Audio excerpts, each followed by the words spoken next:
ज्योति बेटा आजा, बस निकल जानी है। हाँ माँ।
आता हूँ बाबूजी। संभाल के चलाना नितिन पुत्र। चंगा बाबूजी। चल रुक्मिनी, मैं जरा खेतों पे नजर घुमा के आता हूँ। हाँ जी।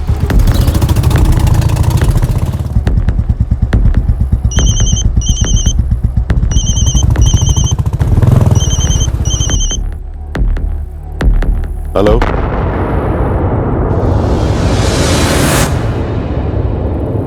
दिनेश। जी जसवंत जी। दसो जी। आज रात कुएं वाले खेत के मकान पे रुकेंगे। चंगा जी। काम खत्म करते निकलते हैं तो यारा मिलने के वास्ते। वैसे जसवंत जी, कौन आने वाला है मिलने के लिए? है कोई खास?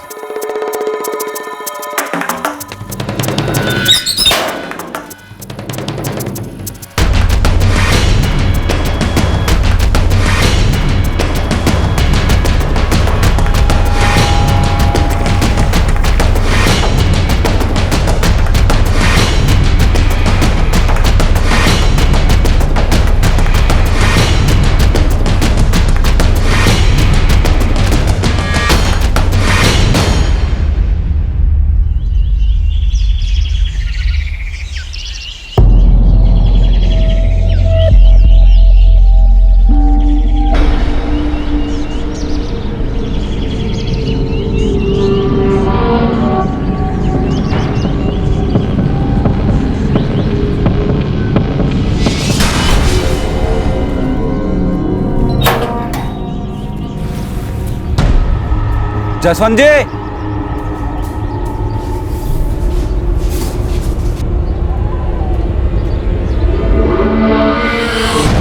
जसवंत जी।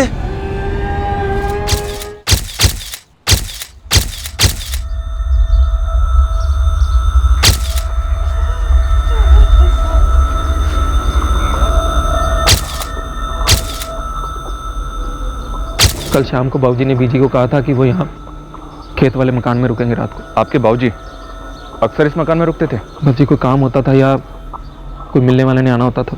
इतनी रात को?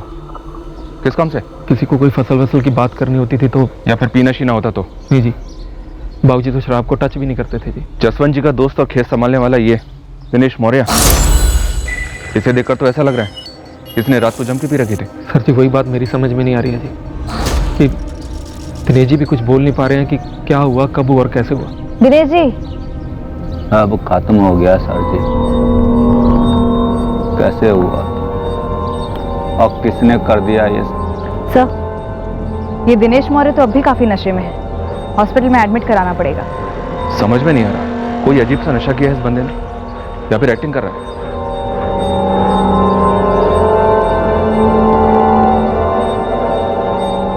टॉर्चर के दौरान विक्टिम चिल्लाया तो होगा? बिल्कुल चिल्लाया होगा। शायद कातिल को किसी के सुनने का डर ही नहीं था। जहां पे मर्डर हुआ वो मकान खेतों के पीछे पीछे, दूर दूर तक और कोई दूसरा मकान नहीं। और विक्टिम के साथ जो दूसरा बंदा था दिनेश मौर्य, वो काफी नशे में है। ब्लड सैंपल से ही पता चलेगा कि ऐसा क्या नशा किया था। मौत का वक्त? तकरीबन 13 घंटे पहले, यानी कल 29 सितंबर रात 8 से 8:30 के बीच। 61 साल के थे जसवंत जी। एक बुजुर्ग को इतना टॉर्चर करके क्यों मारा गया होगा? बीजी, बाबूजी से मिलने कौन आया था बीजी?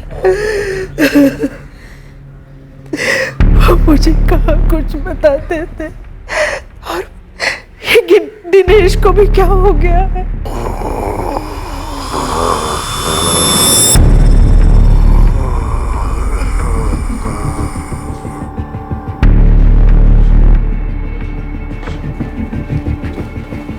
दिनेश मौर्य के खून में शराब के कोई ट्रेसेस नहीं पाए गए। मुझे पहले से लग रहा था कि दिनेश मौर्य नशे में होने का नाटक कर रहा है। नहीं नहीं, ऐसा नहीं है। दिनेश मौर्य को नींद की गोलियों का नशा है। क्या? नींद की गोलियां? जी। अब उन्होंने इतना स्ट्रॉन्ग डोज कैसे लिया ये तो उनके उठने के बाद ही पता चलेगा। ये होश में कब आएगा? शाम तक या फिर कल सवेरे।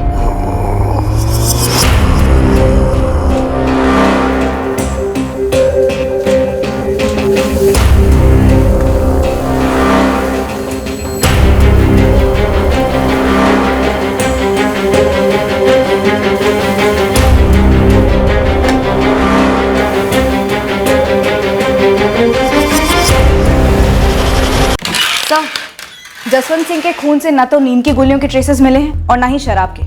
डॉक्टर अमरीक ने 2 बार टेस्ट किए। इस दिनेश मौर्य ने ये नींद की गोलियां खुद तो खाई नहीं होंगी। कोई भी इतनी स्ट्रांग डोज क्यों लेगा जो उसे 24 घंटे तक नशे में रखे? किसी ने खाने वाने में मिलाकर दे दी होंगी ये गोलियां। लेकिन सब पोस्टमार्टम की रिपोर्ट के मुताबिक जसवंत सिंह की बॉडी से अनडाइजेस्टेड फूड के ट्रेसेस नहीं मिले। क्राइम सीन से भी कोई फूड पैकेट्स नहीं मिले हैं, ना ही झूठे बर्तन मिले। ऐसा लगता नहीं है कि किसी ने खाने में दवाई मिलाकर दी होगी। शराब में मिलाई भी नहीं हो सकती क्योंकि दोनों की बॉडी से शराब के ट्रेसेस भी नहीं मिले। फिर नींद की गोलियां दिनेश मौर्य को कैसे दी गई होंगी? टॉर्चर करते वक्त जसवंत सिंह के हाथ पैर तो बांधे गए लेकिन मुंह नहीं बांधा गया। शायद तब तक ये दिनेश मौर्य नींद की गोलियों से नॉकआउट हो चुका हो।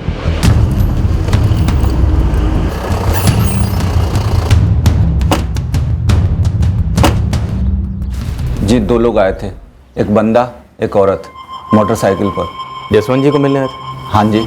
दिनेश जी, नाम क्या था उनका? पता नहीं पुत्र, हमारे बाबूजी बोले खास बंदे हैं बस।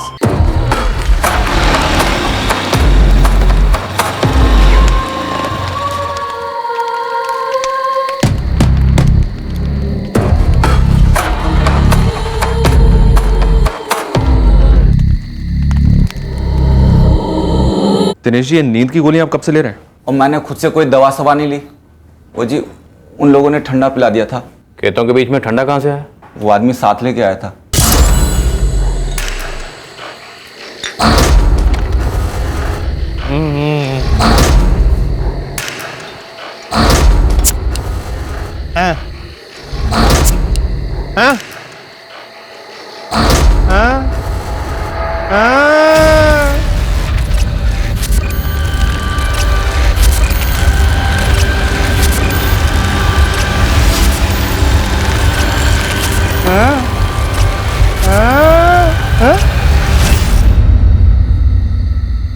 याद ही नहीं जी कब कैसे आंख लग गई।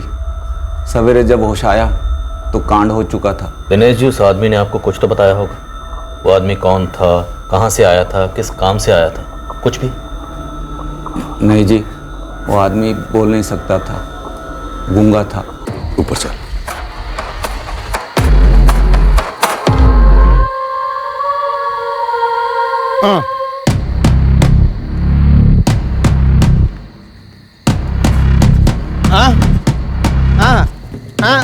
हाँ जी हाँ जी, बैठो बैठो। वो लोग कौन थे, क्या करने आए थे? बाबूजी ने कुछ भी नहीं बताया आपको? ना पुत्र, जसवंत जी ने कुछ नहीं बताया। मैं सामने से कैसे पूछता। वो औरत के साथ सीधा छत पे चले गए। नहीं जी, कैसे पहले भी खेतों पर ऐसे औरतें आती रहीं? सर, आप ये क्या पूछ रहे हैं? बोले दिनेश जी कि उस मकान पर इससे पहले भी औरतें आई हैं? मेरे सामने पहली बार हुआ।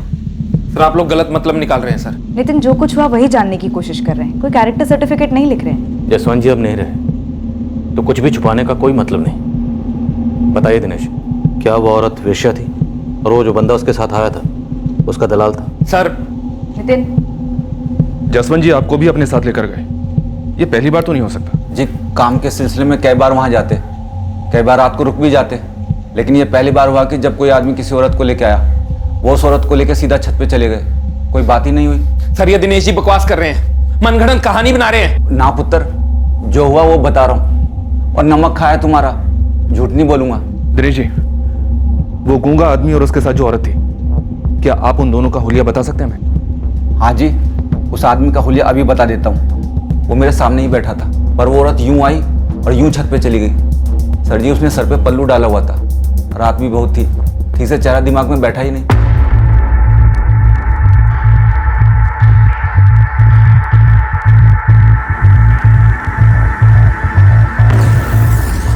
आप हुलिया तो सही से ही बता रहे हैं ना दिनेश जी? मैं गलत हुलिया क्यों बताऊंगा जी, जो देखा था वही बता रहा हूँ। उस गूंगे आदमी के बारे में दिनेश ने बताया, हो सकता है वो ना बोलने की एक्टिंग कर रहा और उस औरत का जसवंत को टॉर्चर करने के लिए इस्तेमाल हुआ। सर शायद जसवंत सिंह को हाथ पैर बंधाने का शौक रहा होगा और उस औरत ने भी हाँ में हाँ मिला दी होगी। इसी बीच नीचे उस आदमी ने दवा पिलाकर दिनेश मौर्य को सुला दिया होगा और ऊपर चलाया होगा कत्ल करने के लिए।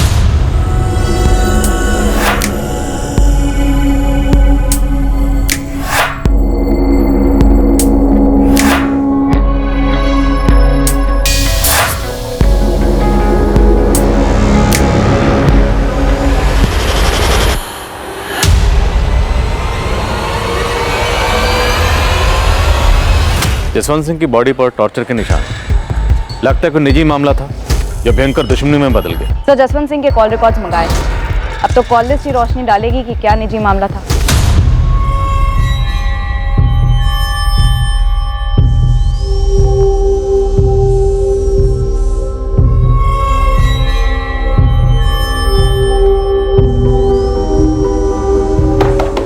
अब भाई साहब मेरा बिल बना दीजिए, मुझे जाना है।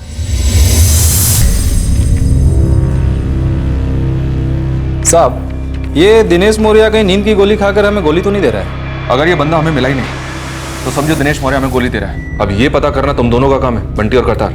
साहब आपने बताया कि इसके साथ एक औरत भी थी, शायद धंधे वाली होगी। साहब एक काम करते हैं, अपने सोमपुर भटिंडा के आसपास जितने भी कोटे हैं खंगालते हैं सबको, लगभग सारे मैडमों को जानते ही हम लोग।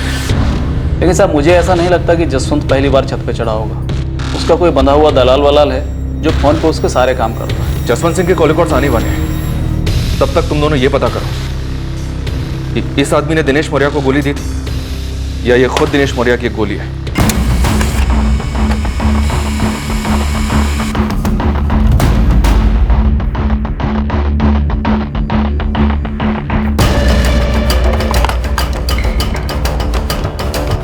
The number you have called is currently switched off.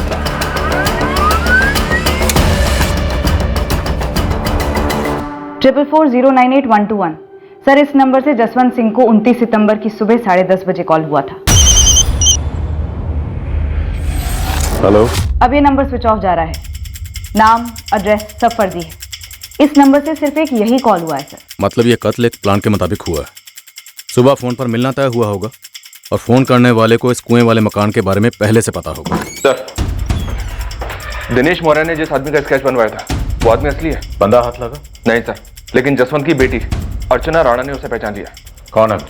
Sir ये अर्चना नूतन कला में रहती है। उसने बताया कि कत्ल की सुबह ये आदमी उसे उसके गांव में मिला था और उसने अपना नाम दीपक काबरा बताया था। जी जी जी यही है वो, और इससे अपना नाम दीपक काबरा ही बताया था। आप जानती हैं इसे? ये आपके गांव का है? नहीं जी, जिस रात को मेरे बाबूजी को मारा गया उसी सुबह जब मैं अपनी बेटियों को स्कूल छोड़कर घर वापस लौटी, मेरे घर पे धमक गया था।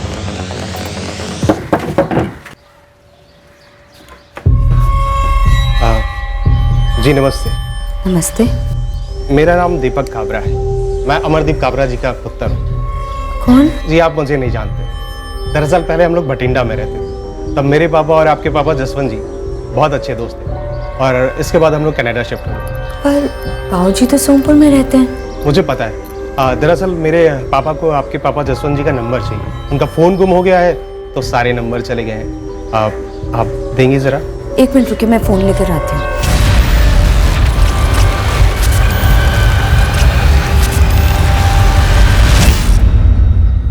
पता नहीं मैंने इसे नंबर क्यों दे दिया। इसे तो ये भी नहीं पता था कि बाबूजी रहते कहाँ हैं। पर अर्चना जी इसके पास आपका एड्रेस कहाँ से आया? हाय रब्बा, मैंने तो ये सोचा ही नहीं। नितिन, तुम्हारे बाबूजी का अमरदीप काबरा नाम का कोई दोस्त है क्या? जी जहाँ तक मुझे याद आ रहा है ऐसा कोई दोस्त नहीं था बाबूजी का। पैंतरा हो सकता आपके बाबूजी को लुभाने का, औरत का झांसा देकर। सर जी आप फिर मेरे बाबूजी पे कीचड़ उछाल रहे हो। तो पहुंच दो तुम, मिट जाएगा।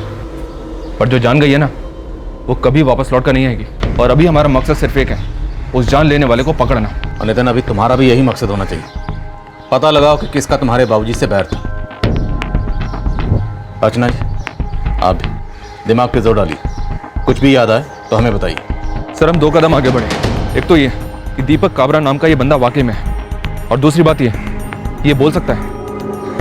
बात ही यही है, जसवंत सिंह के बेटे नितिन के पीछे लग जाओ। पूरी पॉसिबिलिटी है कि घरेलू मामला हो सकता है। दिनेश मौर्य सिर्फ इस्तेमाल हुआ, या ये भी हो सकता है कि दिनेश मौर्य भी खुद इस साजिश का हिस्सा रहा। लेकिन सर, कातिल एक गवाह पीछे छोड़ जाने की गलती क्यों करेगा, ताकि दिनेश हमें उसके या उस लड़की के बारे में बता सके और जसवंत जी के चरित्र पर एक सवालिया निशान खड़ा हो जाए। हमें इस दीपक काबरा को ढूंढ निकालना होगा। हालांकि इस कत्ल का मकसद अभी रोशनी में नहीं आया, और हौसला मुझे लगता है ये केस कुछ और है।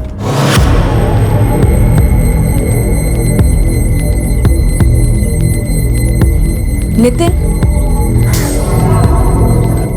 नितिन, उस आदमी को मेरा एड्रेस कैसे पता चला होगा?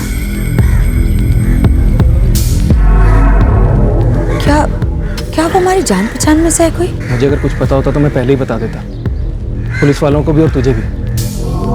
मुझे भी उतना ही पता है जितना कि तुम सब लोगों को। पुलिस वालों को पता करने दो कि आखिर मामला क्या है। ऐसी भी क्या रंजिश थी किसी को, वो भी हमारे बाबूजी के साथ। चलता हूँ। मर्डर की सजा काट रहा था, पैरोल पे बाहर था, पक्का? मैडम जी, खबर लोहे की तरह एकदम पक्की है। इस दीपक काबरा का असली नाम सचिन वर्मा है। देहरादून जिला जेल से अभी 2 महीना पहले पैरोल पे बाहर आया है। आप रिकॉर्ड मंगाइए ना देहरादून से।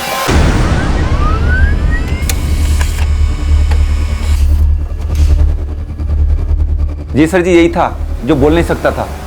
कि सचिन वर्मा सिर्फ इस कत्ल को करने के लिए पैरोल पर बाहर आया होगा, या पैरोल पर बाहर आते ही इसकी झोली में एक्सपायरी आ गई। सर, ताज्जुब की बात है, जसवंत सिंह की फैमिली को या खेतों पर काम करने वाले किसी को भी जसवंत सिंह के किसी भी झगड़े या बैर के बारे में कुछ नहीं पता। मंगा लो हिस्ट्री, इस हिस्ट्री शीटर सचिन वर्मा की। अब या तो इस सचिन वर्मा का जसवंत सिंह से कोई बैर रहा होगा, या फिर कहीं ना कहीं कोई और है जिसका जसवंत सिंह से बैर था और उसने सचिन वर्मा का इस्तेमाल किया होगा। सर, और उस शख्स को ये भी पता होगा कि जसवंत सिंह औरतों का शौकीन था, जो कि शायद जसवंत सिंह के करीबी लोगों को नहीं पता होगा।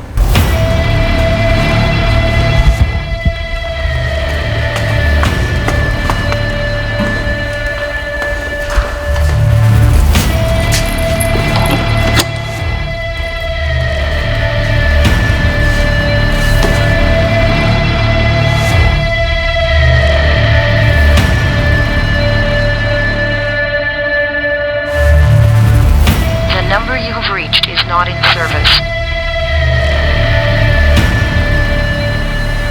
इस समय यह टेलीफोन नंबर मौजूद नहीं है।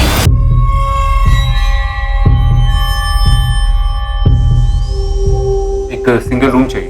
कितने दिनों के लिए सर? पक्का तो नहीं बता सकता, 3 दिन तो मान के चलो। आधार कार्ड या ड्राइविंग लाइसेंस है आपके पास? पिछले हफ्ते हमने कोर्ट में अर्जी दी है कि सचिन वर्मा को फरार घोषित किया जाए। 2 महीने पहले सचिन वर्मा पेरोल पे छूटा हमारी जेल से। पहले वो हर हफ्ते आकर हाजिरी दिया करता था, पर अब वो 2 हफ्ते से गायब है। हिस्ट्री क्या थी मर्डर की? सचिन वर्मा सरायगंज से, वहाँ किसी सुरेश जिंदल नाम के आदमी के मर्डर में कन्विक्ट था। और शायद आपको ये बात सुनकर हैरानी होगी, उस केस में भी एक औरत शामिल थी। कौन थी औरत? ये 2012 की बात है।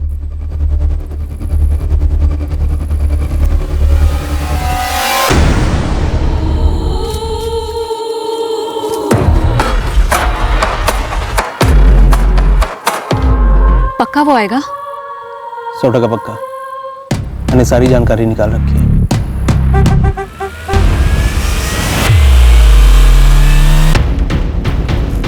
और कोई दिन होता ना तो बोलता 100 साल तक जिएगा। अब 100 सेकंड भी जिए ना तो इसका नसीब।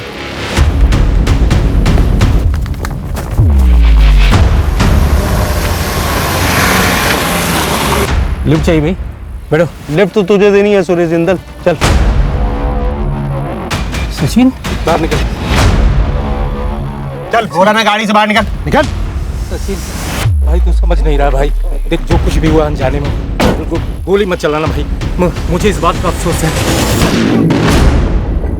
सचिन जल्दी कर, सचिन जल्दी कर, सचिन जल्दी चल, लोग आ रहे हैं। सचिन अरे आने दो जिसे आना है, और देख लो तो मेरा चेहरा। दुनिया को भी पता चलना चाहिए कि सचिन ने अपना बदला ले लिया है। तुम सब अपनी आंखें फाड़ के देख लो और दुनिया को अपना गला फाड़ के बता देना कि सचिन वर्मा ने सुरेश जिंदल को ठोक दिया है।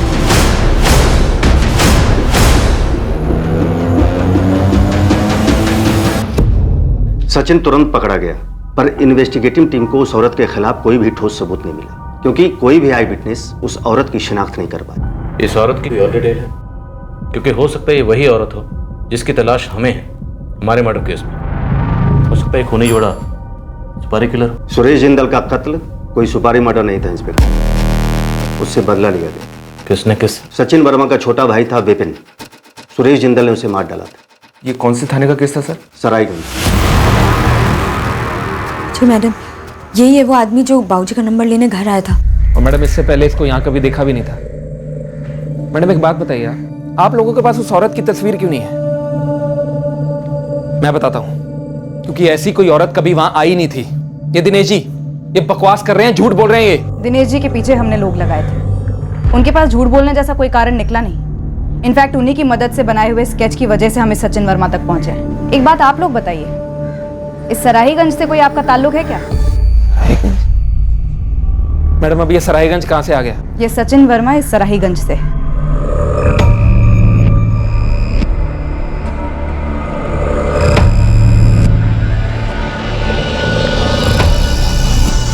इस सचिन वर्मा की पत्नी और एक बेटा है सराईगंज में। अनिता वर्मा नाम है इस सचिन की पत्नी का।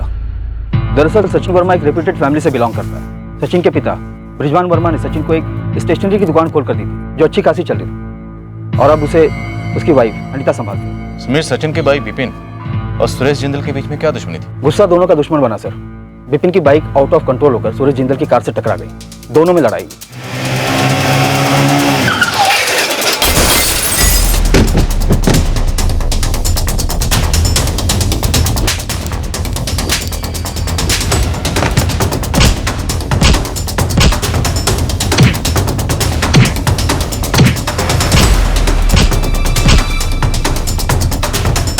इंटरनल ब्लीडिंग के कारण विपिन की अगले दिन ही मौत हो गई। उसके ठीक 2 हफ्ते बाद सचिन वर्मा यहाँ सराहीगंज आया और उसने सुरेश जिंदल को गोलियों से भून दिया सीने पर। सचिन वर्मा यहाँ था सरायगंज में? मतलब तब वो सरायगंज में नहीं था? नहीं, काफी अरसे से बाहर ही रहता था वो। औरत कौन थी उसके साथ? हमने उसे भी धर लिया था, पर कोई भी गवाह दावे से नहीं कह सका कि वो शूटआउट के वक्त सचिन के साथ थी, और वो खुद भी कह रही थी कि वो वहाँ थी नहीं। पर वो थी कौन? कोई सिमरन आर्या नाम था उसका। हमने उससे क्वेश्चनिंग भी की, उसकी एक फोटो भी हमारे पास है।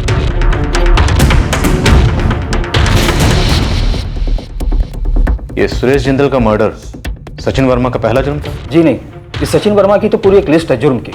ऋषिकेश, देहरादून दोनों कस्बों में इसकी एक लंबी लिस्ट है, चोरियों की, लूटपाट की। ये सचिन वर्मा कुख्यात गैंगस्टर मनोज भारती के साथ काम करता था। कई चोरियां और डकैतियां कर चुका है, कई बार अंदर बाहर भी हुआ है।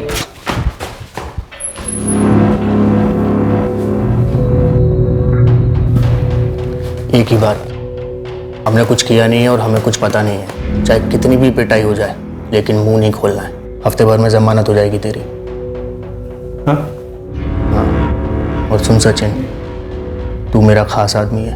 पुलिस वाले ज्यादा प्यार दिखाएंगे तेरे ऊपर, लेकिन तू कुछ बोलना नहीं, बस खड़े रहना। सचिन की पत्नी अनीता और उसके पिता ब्रिजवान वर्मा यहीं सराईगंज में रहते हैं। एक बार बात कर लीजिए, हो सकता है शायद पता चल जाए कि सचिन कहाँ छिपा बैठा है।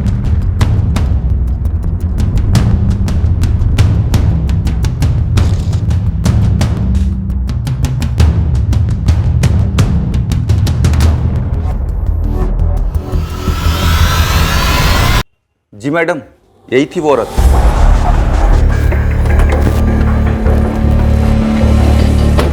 अनिता वर्मा? हाँ जी, क्या बात है? बात तो आपके पति से करनी है, सचिन वर्मा से। कहाँ है वो? मुझे नहीं पता वो कहाँ है। आप लोग कौन हैं? पुलिस। आपको ये तो पता ही होगा कि सचिन 2 महीने पहले सुरेश जिंदल मर्डर केस में पैरोल पर छूटा था, और अब ये भी जान लीजिए कि उसने सोमपुर भटिंडा में एक और मर्डर कर दिया है और अब फरार है। आप अपने पति सचिन को छुपाएंगे या सचिन के बारे में कुछ भी छुपाएंगे ना, तो आपको तकलीफ होनी ही होनी। कैसी तकलीफ होगी, जरा बताएं। जेल होगी मैडम, और पूरी जिंदगी बर्बाद हो जाएगी। वो तो 8 साल पहले ही हो चुकी थी, जब सचिन मेरा पति मुझे और हमारी बच्ची को छोड़कर फरार हो गया था। हमारी जिंदगी से अचानक गायब हो गया था। तो पिछले 8 सालों में आप अपने पति सचिन वर्मा से कभी नहीं मिले? अगर आपको यकीन नहीं होता तो जाकर बाबूजी से पूछ सकते हैं। सचिन के पिता ने भी उसे पिछले 8 सालों में देखा नहीं, बस सुना है, लोगों से, पुलिस से, और सिर्फ बुराई सुना है। जब सचिन ने अपनी बीवी और बच्ची को पीठ दिखाई तब हमने मान लिया था कि हमारे 2 बेटे नहीं हैं, हमारा एक ही बेटा है, बिपिन। पर फिर बिपिन हमें हमेशा के लिए छोड़कर चला गया। पर हम बिखरे नहीं, समेट लिया हमने अपने आप को और आगे बढ़े। पर सचिन फिर आ धमका, बड़ा आया बदला लेने वाला। हमने चेहरा तक नहीं देखा उसका कई सालों से। इसे देखा है कभी? सुरेश जिंदल मर्डर केस में शायद यही सचिन के साथ थे।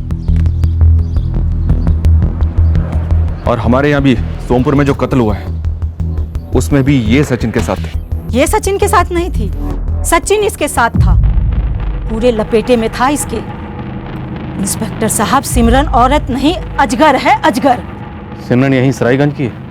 ये कहीं की नहीं, पहले यहाँ रहा करती थी, अब किसकी है, कहाँ की है, कोई नहीं जानता। यहाँ सरायगंज में घर कहाँ उसका? वो घरों के लिए बनी कहाँ इंस्पेक्टर साहब, वो तो घरों को उजाड़ने के लिए बनी। पहले खुद के घर को आग लगाई, फिर मेरे बेटे का घर फूंक डाला। उजड़े हुए जले हुए घर में भी कोई तो होगा जो सिमरन को पकड़ने में हमारी मदद कर सके। हाँ, क्यों नहीं है। जैसे हम तिल तिल जी रहे हैं वैसे ही सिमरन का पति लक्ष्मण आर्या जी रहा है।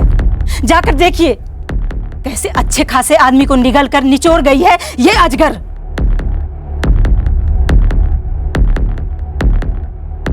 मालिक, ये सिमरन आर्या का पति लक्ष्मण सरायगंज में एक साधारण सा किसान है।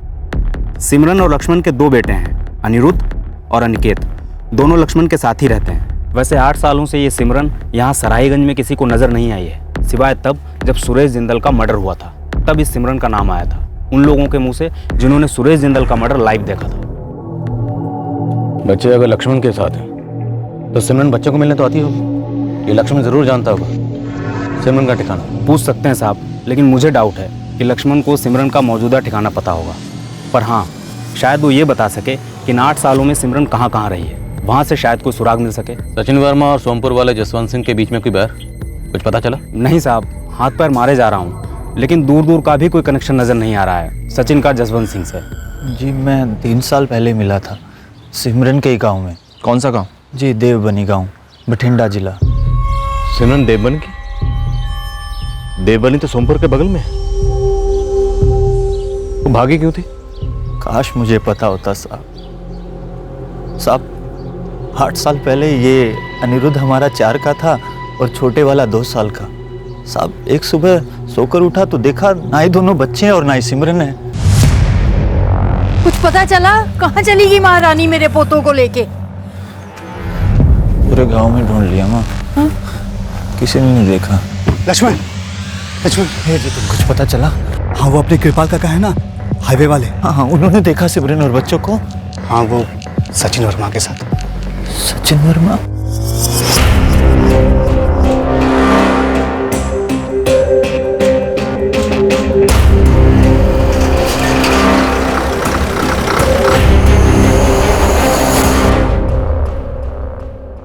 क्यों किया सिमरन ने ऐसा मेरे साथ? ये सोच सोच कर मैं अंदर से टूटने लगा। और इस दुख के घेरे में सिर्फ मैं नहीं था साहब, उस सचिन की पत्नी अनीता भी बिखर गई थी पूरी तरह। कई दिन, हफ्ते, महीने बस एक ही बात सोचता रहा, कहाँ कम पड़ गया मैं? क्यों किया सिमरन ने ऐसा? फिर धीरे धीरे सच को कबूल कर लिया मैंने कि सिमरन हमेशा से ही मुझसे ज्यादा तेज थी, दिखने में भी, पढ़ाई लिखाई में भी, हर तरीके से। दरअसल मैं उसके लायक ही नहीं था साहब। इतनी दूर बठिंडे से जब वो रिश्ता आया ना साहब, तो मुझे तो लगा मेरे भागे खुल गए साहब। मैं सिमरन को किसी रानी या परी से कम नहीं समझता था, वो भी अपने आप को किसी रानी से कम नहीं समझती थी। 4 साल की शादी में हमारे बीच कोई बहस नहीं हुई, कोई झगड़ा नहीं हुआ साहब। वो दिन को रात कहती तो मैं रात कहता, बस दिन रात उसी की सेवा में लगा रहता साहब।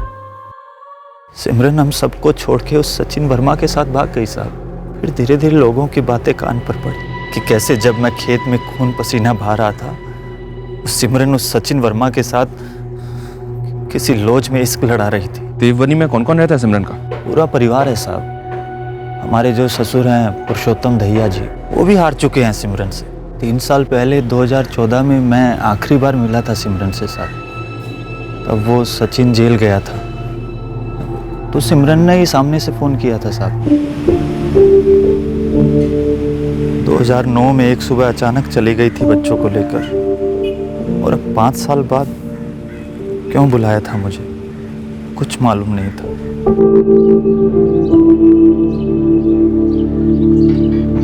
आओ बेटा, खुश रहो।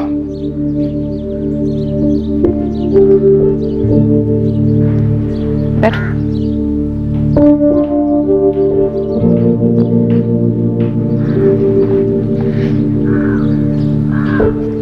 तुम मेरे पास वापस लौट रही हो? बच्चे लौटेंगे स्कूल से 1 आध घंटे में। क्यों ले गई थी बच्चों को?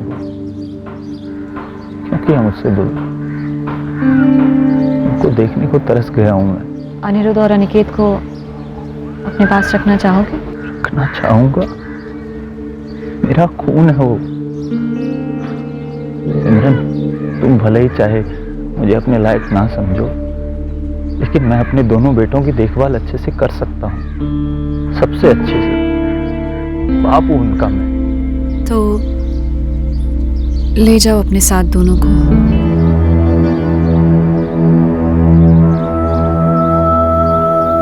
इतने सालों में बस वो एक बारी मैंने सिमरन को जज्बाती होते हुए देखा था साहब। सिमरन चाहती थी कि मैं दोनों बच्चों को अपने साथ ले जाऊं। अनिरुद्ध, अनिकेत, जाओ बेटा, तुम दोनों के लिए ये ठीक रहेगा। एक दूसरे का ख्याल रखना, हाँ?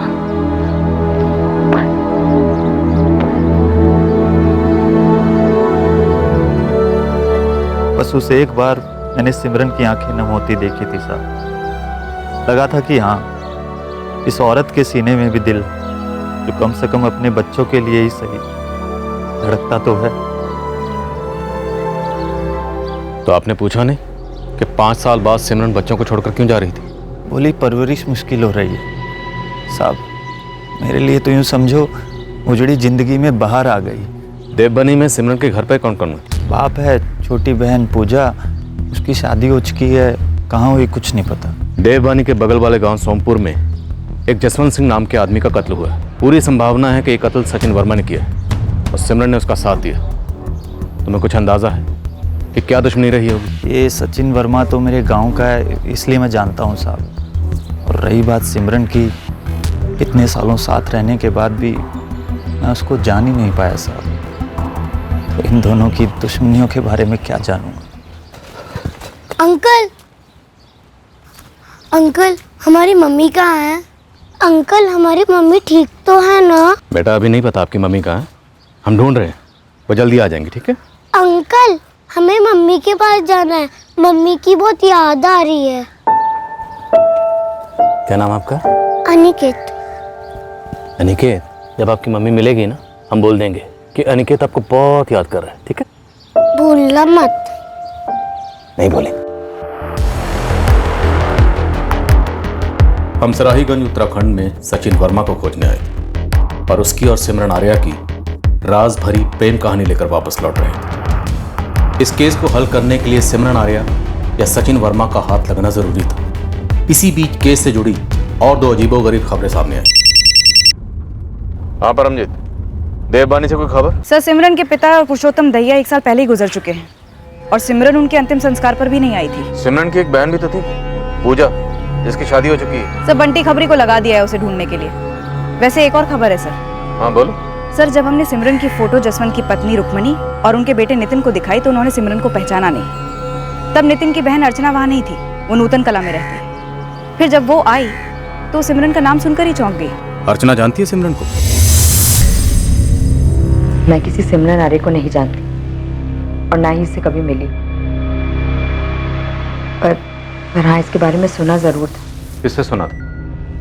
किस सिलसिले में? सर, मेरे पति 3 साल पहले घर से भाग गए थे। तब सुना था कि वो किसी सिमरन आर्या के साथ भागे हैं जो देवबानी की रहने वाली थी। सिमरन हम सबको छोड़ के उस सचिन वर्मा के साथ भाग गई साहब। और भागने की वजह क्या बताई थी? एक शब्द नहीं बोले, बस चले गए। हमें सिर्फ इतना पता था कि जितेंद्र भागा है। किसके साथ भागा ये बात कभी उठी नहीं। ये अर्चना के आने तक हम में से किसी को कोई बात नहीं पता थी कि सिमरन कौन है। अर्चना जी, आप श्योर हैं कि आपके पति जितेंद्र राणा इस सिमरन आर्या के साथ ही भागे? क्योंकि हमें पता चला है कि कुछ अर्सा पहले सिमरन आर्या सचिन वर्मा के साथ भागी थी। वही सचिन वर्मा जिसने आपके बाबूजी का कत्ल किया। सर दरअसल मैंने अपने बाबूजी से ही सिमरन आर्या के बारे में सुना था। 1 साल पहले जब बाबूजी घर आए थे तब। ये सिमरन आर्या कौन है? कौन सिमरन बाबूजी? यहीं पास के देवबनी की रहने वाली है। सुना है जितेंद्र उसी के साथ भागा है। मैं तो ये नाम पहली बार सुन रही हूँ बाबूजी। उन्होंने कभी कुछ बताया ही नहीं, ना ही हमारा कभी कोई झगड़ा हुआ और ना ही कोई नाराजगी थी। मरने से पहले भी आपके बाबूजी की जुबान पर शायद आखिरी नाम सिमरन आर्या के रहा होगा। आपके पति जितेंद्र राणा कहाँ हैं? 16 अप्रैल 2014 को आखिरी बार देखा था। 17 की सुबह सुबह ही निकल गए थे। हमें आपके पति जितेंद्र राणा की एक फोटो चाहिए।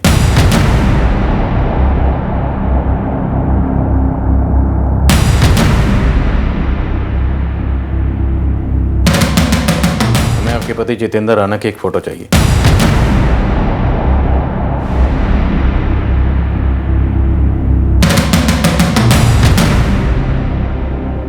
सर जसवंत सिंह फैमिली ने एक बार भी जितेंद्र राणा का जिक्र तक नहीं किया। परमजीत, इस कत्ल का मकसद क्या रहा होगा? हमने शुरुआत की सचिन वर्मा से। ये हिस्ट्री शीट है, खूनी है। शुरुआत में हमें लगा कि सचिन वर्मा मेन मास्टर होगा और ये सिमरन आर्या उसके साथ रही होगी। पर अब लगता है कि सिमरन आर्या मेन खिलाड़ी, जो पहले सचिन वर्मा के साथ भागी और बाद में जसवंत के दामाद जितेंद्र राणा को भगा लेगी। और अब वो भी गायब। सर पहले तो हमें लग रहा था कि सिमरन का इस्तेमाल किया गया होगा जसवंत को लुभाने के लिए, और फिर सचिन वर्मा ने अपना काम कर दिया होगा, उसे खत्म कर दिया होगा। पक्का यही हुआ होगा या साजिश कुछ और रही होगी?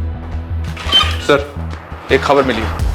यहाँ भीषम नगर में सूरज गौर नाम का एक बंदा है जो कि सिमरन का कॉलेज का दोस्त है, और 2 हफ्ते पहले सिमरन इससे मिलने भी आई थी। इस सूरज गौर पर नजर रखी हुई है सर। इस वक्त वो अपने घर पर ही है।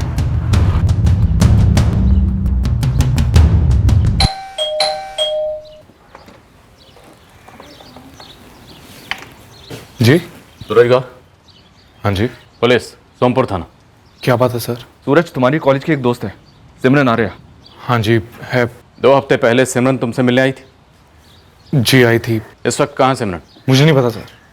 दरअसल मैंने उसका फ़ोन भी ट्राई किया था, लेकिन उसका फ़ोन बंद आ रहा था।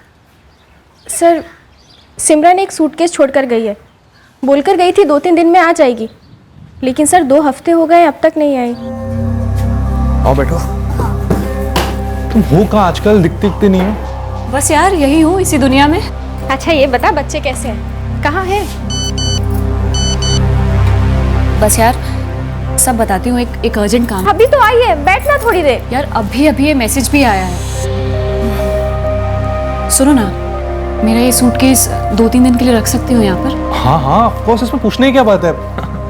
पर तू कहाँ से आई है, कहाँ जा रही है, कुछ बताएगी?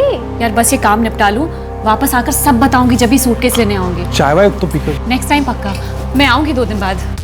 सूटकेस भी नहीं लेने आई और फोन भी स्विच ऑफ है। सिमरन का फोन नंबर दो। 0944745। सब, लेकिन आप सिमरन को ढूंढ क्यों रहे हैं? तुम्हारी दोस्त सिमरन एक कत्ल में शामिल है। सूटकेस कहाँ है? हाँ सर आइए अंदर।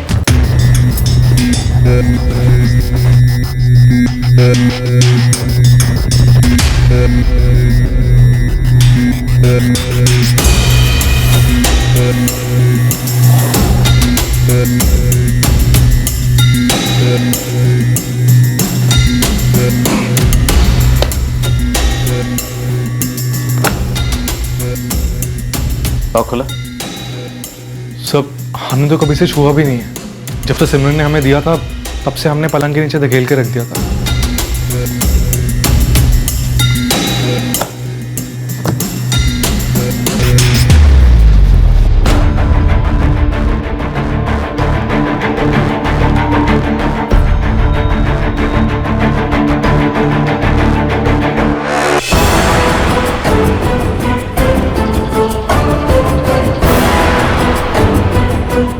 सर ये तो कोई बॉम्ब लगता है। बॉम्ब स्क्वाड को बुलाओ। जाओ सर, आप लोग बाहर निकलिए। सिमरन बॉम्ब छोड़ के गई थी 2 दिन के लिए। बाहर जाइए, घर खाली करिए, पूरा घर खाली करिए। जो गो गो गो। चलो चलो जल्दी। भागो तुम। भीषम नगर गुरबचन कॉलोनी घर नंबर 147। हाँ जी, आधा अधूरा सा बॉम्ब लगता है। बॉम्ब किस हालत में, उसकी वायरिंग क्या है, कुछ पता नहीं चल रहा है। हाँ प्लीज आप जल्दी आइए, हम देखते हैं कि बॉम्ब को कैसे घर से बाहर निकालकर किसी खुले मैदान में लेकर जा सकते हैं, लेकिन आप प्लीज जल्दी आइए।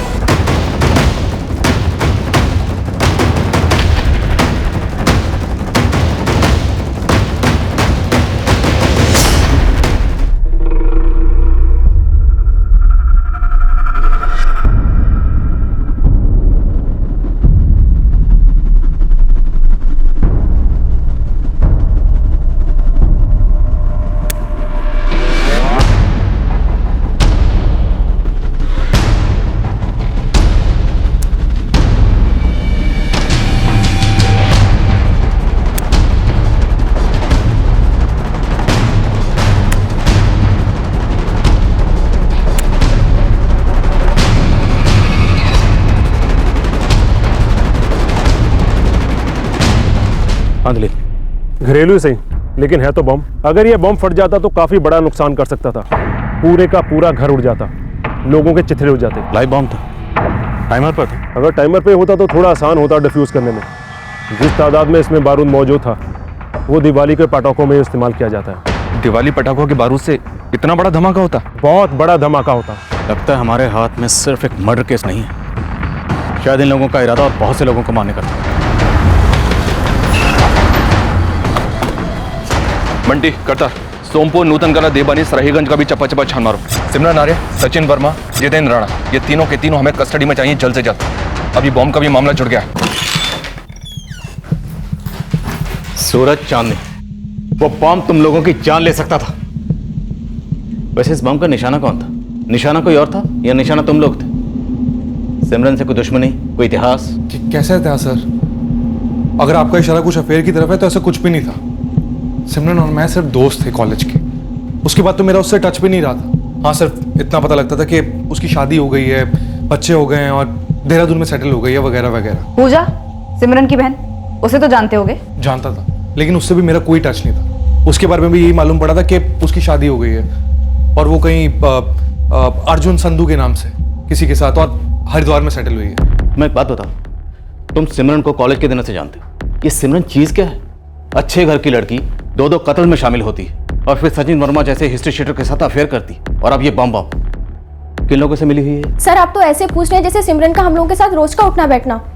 देखिए सर, मेरे हस्बैंड को जो भी पता था वो आपको बता चुके हैं। मुझे सच में नहीं पता कि सिमरन ने ऐसा क्यों किया। सिमरन क्या कर सकती है इसका नमूना भी देखा आपके घर पर, और वो आगे भी बहुत कुछ खतरनाक कर सकती है और हमें उसे किसी भी सूरत में रोकना है। नहीं राजेश, एड्रेस नहीं हरिद्वार वाला, सिर्फ इतना पता है कि शादी के पहले इसका नाम पूजा आर्या था, शादी करके हरिद्वार में सेटल हुई। शादी के बाद का नाम पूजा अर्जुन संधू है। राजेश, जो बन पड़े करो, ये पूजा जल्दी ट्रेस होनी चाहिए। हमारे पास लड़की का नाम है पूजा संधू और उसके पति का नाम है अर्जुन संधू। थोड़ा सा वक्त दो, ढूंढ निकालते हैं। राजेश, हम समय से पीछे चल रहे हैं, बॉम्ब की घड़ी से मुकाबला है हमारा। अब इससे पहले कि कोई बॉम्ब फटकर तबाही मचा दे, इस पूजा की बहन सिमरन आर्या को कस्टडी में लेना है हमें।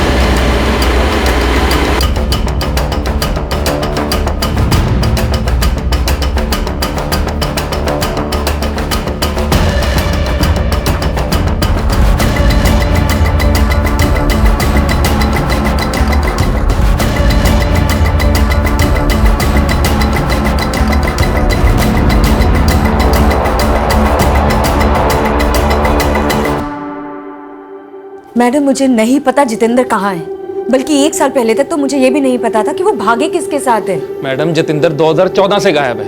और मैडम, जितेंद्र क्यों मारेगा इनके पापा को? उनसे क्या दुश्मनी हो सकती है जितेंद्र की? यही तो पता कर रहे हैं रुक्मणी जी। ये भी एक संभावना है कि ये सचिन और सिमरन जितेंद्र राणा के इशारे पर काम कर रहे हैं। मैडम, इस संभावना को तो आप कैंसिल ही कर दीजिए। और ये दिनेश जी सठिया गए हैं, बिक गए हैं, जो मेरे बाबूजी पे इतना भद्दा आरोप लगा रहे हैं ये। और नहीं तो क्या मैडम, मेरे बाबूजी ने खुद मुझे उस औरत के बारे में पता करके बताया था। और आप लोग ये दिनेश जी की बात मान रहे कि वो उस औरत को छत पे ले जाके ना जा रहे? तुम लोगों का अपने पिता के चरित्र का बचाव करना स्वाभाविक है, लेकिन उससे ज्यादा जरूरी है हमारे लिए उन जानों का बचाव करना जो कभी भी जा सकती हैं इन तीनों की वजह से। वो औरत सिमरन अपने दोस्त के घर पर बॉम्ब छोड़ गई थी जिससे कई लाशें बिछ सकती थी। जब तक हम सिमरन, सचिन या फिर जितेंद्र राणा को नहीं धर लेते, हमें पता नहीं चलेगा कि उनका अगला प्लान क्या है। कहीं एक नया बॉम्ब तो नहीं बना रहे, कहीं आप लोग तो उनके निशाने पर नहीं हैं। जो आदमी मुझे छोड़कर चला गया उसकी जानकारी मैं क्यों रखती और कैसे? ऐसा कोई है जो सचिन के बारे में हमें बता सकता है? उन तक हमारा पहुंचना बहुत जरूरी है। आपका सचिन और वो सिमरन दोनों खून के प्यासे हो गए, 2 मर्डर कर चुके हैं और अब तो बम भी बनाया उन्होंने। न जाने इस बार कौन उनके निशाने पर है, और मुझे नहीं लगता कि सिर्फ एक आदमी को मारने के लिए बम बनाया उन्होंने। सिमरन सचिन वर्मा के साथ भागी है तो मुझे मालूम था साहब, लेकिन कहाँ गई कुछ मालूम नहीं। और ये जितेंद्र राणा का नाम तो मैं आप लोगों के मुंह से ही पहली बार सुन रहा हूँ।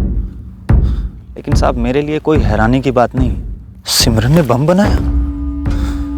सिमरन ऊंची चीज है साहब, ये तो मुझे उससे शादी करके ही पता चल गया था, लेकिन वो इस हद तक जा सकती है? सब कॉलेज में भी सिमरन सबसे अलग थी, अपनी मर्जी के मालिक, हर बात पे बगावत, जिद। उसे दोस्ती करना आसान नहीं था सर, लेकिन सर कुछ तो बात थी उसमें जो सबको उसकी तरफ आकर्षित करती थी, मानो जैसे कोई चुंबक हो जिसपे दर्जनों लोहे की किले चिपक जाते हैं। सिमरन ने जो बम रखा था ना तुम्हारे घर पर, उसमें दर्जनों नहीं हजारों किलें थी। ब्लास्ट होता ना तो वो सारी किलें तुम्हारे या तुम्हारे परिवार के अंदर होती, या फिर वहां जहां वो ब्लास्ट होता। मामला समझते हो तुम कितना सीरियस है ये? समझ रहा हूं सर, लेकिन सिमरन को नहीं समझ पा रहा। ये मर्डर में शामिल, मेरे घर में बम रखना, ये कर क्या रही है सिमरन? सिमरन जब मिलेगी ना तब पूछ लेंगे उससे। फिलहाल उसकी स्टोरी में हमें कोई इंटरेस्ट नहीं है। इस वक्त हमारे लिए अहम है उसे रोकना। घर तो पिछले 1 साल से बंद है। पूजा आई थी हरिद्वार से अपने पिता के अंतिम संस्कार के लिए। पूजा का हरिद्वार का एड्रेस है क्या? नहीं बेटा, वो तो नहीं। सिमरन का कोई पता? सिमरन का पता तो खुद पुरुषोत्तम जी भी नहीं बता पाते। सिमरन मानो एक बहती नदी है, बस बहती रहती है, कहीं रुकती ही नहीं। कब कौन सा मोड़ लेगी ये कोई नहीं बता सकता। देख हीरो, खुद से तुझे यहाँ लाई हूँ, इसलिए इस गलत फहमी में बिल्कुल ना रहना कि तेरा मुझ पर कोई हक शक बनता है। वैसे शक्ल बॉडी बुरी नहीं है तेरी, गुड लक अच्छा है तेरा कि आज दिल तुझ पर आ गया, लेकिन फ्लाइट वहीं तक है, उसके आगे ना उड़ियो। मुझे ना रोज एक ही एयरप्लेन से टेक ऑफ करना बड़ा बोरिंग लगता है।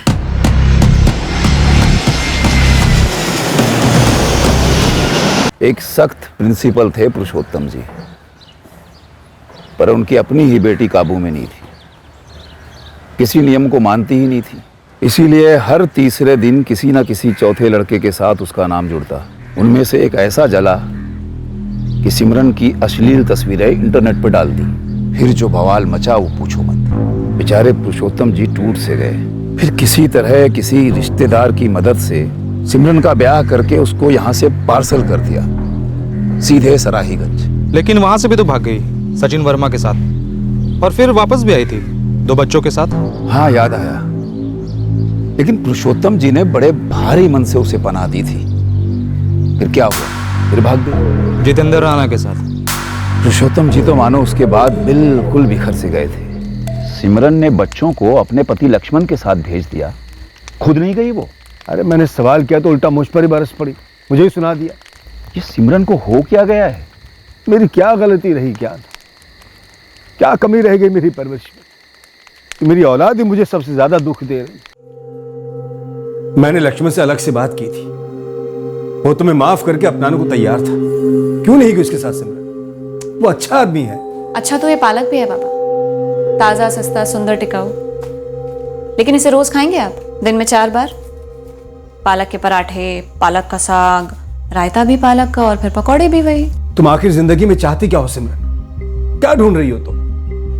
कोई मुझे ढूंढने का मौका तो देता पापा, ऐसे ही लक्ष्मण के गले बांध दिया। अरे उस फोटो लीक करने वाले कमीने मोंटी को जेल भेजने की बजाय मुझे सजा दी। अब पूरी लाइफ पालक खाओगी तुम, दिन में 4 बार।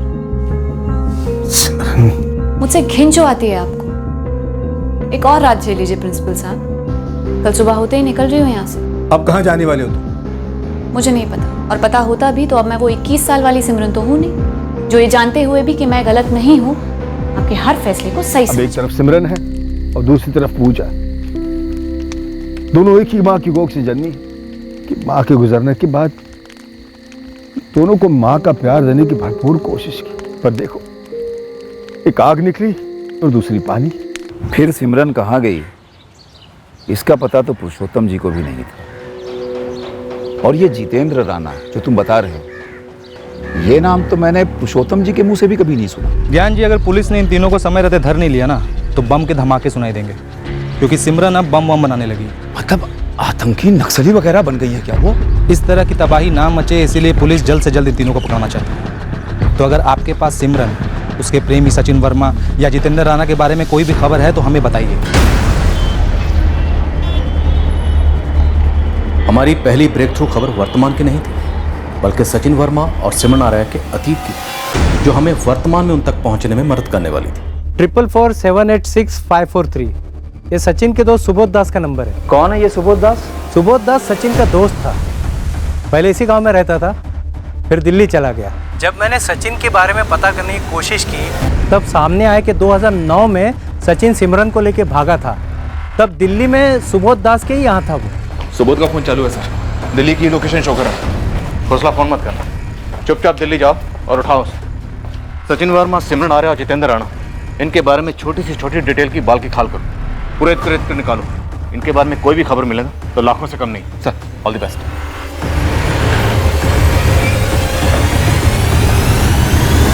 सर, ना तो जितेंद्र राणा की फैमिली, ना सचिन वर्मा की फैमिली और ना ही सिमरन के पिता के वहाँ देवबनी से कोई भी इन्फॉर्मेशन दे पा रहा है कि बॉम्ब बनाने का मटेरियल किसने दिया होगा उन्हें। खबरियों का क्या कहना है? बारूद पर कोई खबर नहीं है सर। जसवंत सिंह के मर्डर पर? उस पर भी कुछ नहीं। Property angle? नितिन और अर्चना, इन दोनों में से जसवंत सिंह ने किसी एक को फेवर किया? दोनों भाई बहन के बीच में ऐसा कोई डिस्प्यूट निकल कर ही नहीं आता। सिमरन की बहन पूजा? हरिद्वार पुलिस के कॉल का इंतजार है अभी तक। परमजीत, किसी भी सूरत में कहीं पर भी कोई बम नहीं फूटना चाहिए।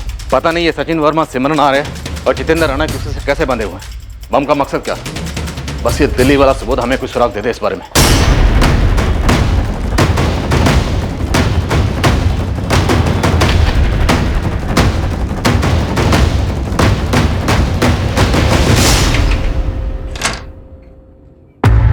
जी, तुम सुबोध दास हो? जी मैं ही हूँ। आपकी तारीफ? तुमको चलना है हमारे साथ। किस खुशी में? आप लोग हैं कौन? अरे क्या क्या क्या कर क्या रहे हो तुम लोग? कौन हो तुम लोग? पुलिस, सोमपुर भटिंडा से।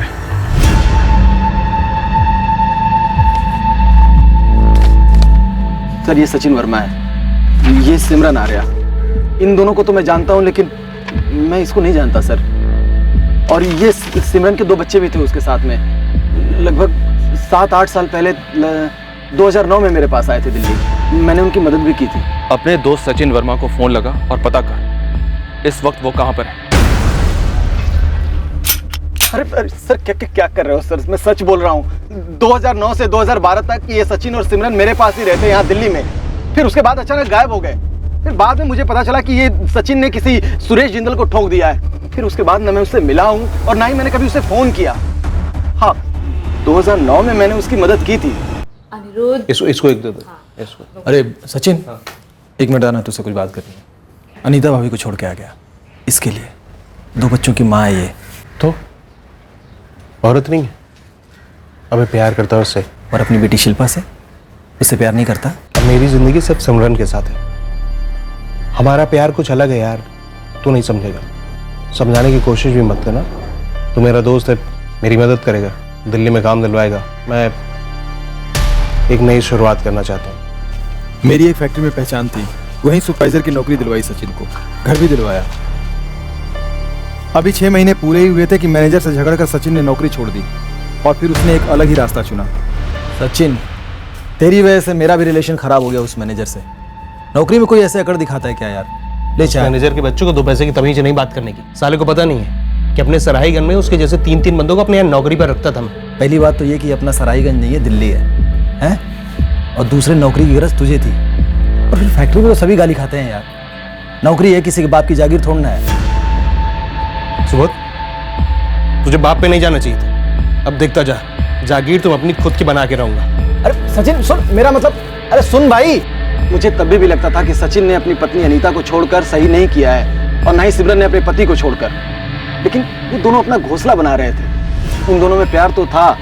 सिमरन सचिन का बहुत ख्याल रखती थी और जब सचिन ने नौकरी छोड़ी थी तो सिमरन ने उसे बहुत डांटा था। नौकरियां अमरूद की तरह पेट से तो नहीं लटकती ना सचिन। अब घर कैसे चलाएंगे हम? नौकरी का मतलब ही होता है अपने अहंकार को एक तरफ रखना। ठीक कह रही है सिमरन, ये दिल्ली है, तेरी अकड़ नहीं चलेगी यहाँ पर। एक भी बार मुझसे नहीं पूछा, मजाक समझ के रखा। सिमरन, मैं लेके आया हूं ना तुम्हें यहाँ, मैंने लिए ना हम चारों की जिम्मेदारी, तो बस सब देख लूंगा। पर कैसे होगा सचिन? मैं मैनेजर से बात करूंगा, मैं बोलूंगा कि माफ कर दे एक बारी।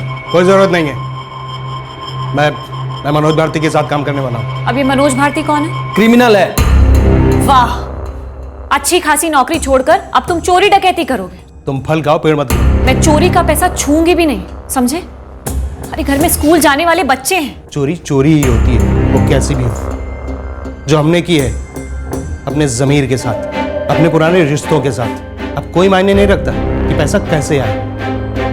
और हाँ, तुम्हारे हाथ में जो पैसे रखूंगा ना वो सही होंगे।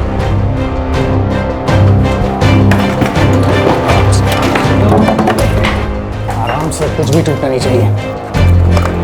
इस मनोज भारती के साथ सचिन भी जुर्म की दुनिया में दाखिल हो गया और शुरुआत चोरियों से की। इतने सारे रुपए सचिन? 20,000 सिर्फ एक रात की कमाई। सिमरन, अगर महीने में 5 रातें ऐसे काम किया ना तो बाकी 25 दिन आराम कर सकता हूँ और तुझे प्यार कर सकता हूँ। और जितना मैंने देखा, मेरी समझ में आया कि सिमरन को भी ये चोरी का पैसा बड़ी आसानी से हजम होने लगा।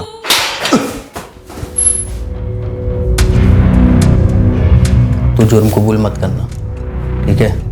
बाकी की जो बात है वो बड़े साहब को मैं पटा लूँगा। क्या करेगा? बड़े साहब को हिस्सा देगा? 2-4 बार लॉकअप की हवा तो खा ले, फिर खुद ब खुद समझ जाएगा कि हमारी लाइन में लॉकअप की सैर किसी बिजनेस टूर से कम नहीं है। और फिर सचिन के बिजनेस टूर लगातार होने लगे।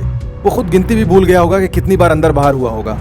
ये मनोज भारती किसी जमाने में सचिन की ही स्टेशनरी की दुकान पर लुक्खों की तरह बैठा रहता था दिन भर, सराहीगंज में। यहाँ दिल्ली में आके क्रिमिनल बन गया और बाद में देखिए इसी सचिन का गुरु बन गया। तुझे सचिन का पता नहीं मालूम, पर इस मनोज का पता तो जरूर होगा ना। देखिए, मैं सचिन से भी सिर्फ इसलिए दूर हुआ था क्योंकि मैं क्रिमिनल लफड़ों में नहीं पड़ना चाहता था, और ये मनोज तो उसका भी बाप था। मैं उसका पता क्यों रखूंगा भला? ये सिमरन अपने एक दोस्त के घर पे सूटकेस में एक बॉम्ब छोड़कर चली गई थी। बॉम्ब? वो फटने वाला? हाँ, वही बॉम्ब।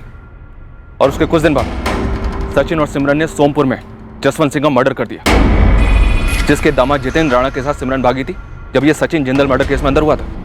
जितेंद्र राणा? सर, ये नाम मेरे लिए बिल्कुल नया है, लेकिन वो बॉम्ब वाली क्या बात कर रहे थे आप? कैसा बॉम्ब था वो?